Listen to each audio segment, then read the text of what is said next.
Bible story of the children of Israel in Egypt, Exodus 2:1-25 KJV. In the days when the children of Israel were in bondage in Egypt, a man of the house of Levi took a wife, also of Levi.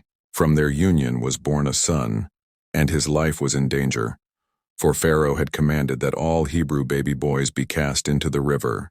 But his mother's heart was filled with courage and faith. She hid him for 3 months.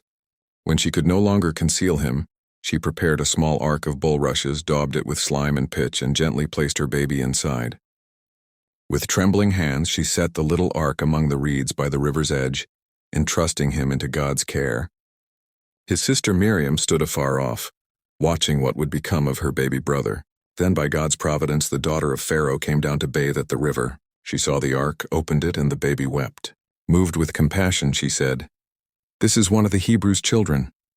Miriam stepped forward and boldly asked, "Shall I call a nurse of the Hebrew women to nurse the child for thee?"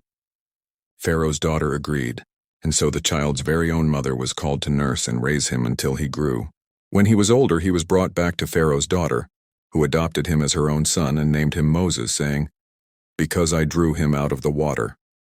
Years passed, and Moses grew into a man. One day he went out and saw the burdens of his brethren. He witnessed an Egyptian smiting a Hebrew, one of his people. Anger stirred in his heart, and Moses slew the Egyptian and hid him in the sand. The next day he saw 2 Hebrews striving together and tried to make peace, but one said, "Wilt thou kill me as thou killedst the Egyptian?" Fear struck Moses, for the matter was known.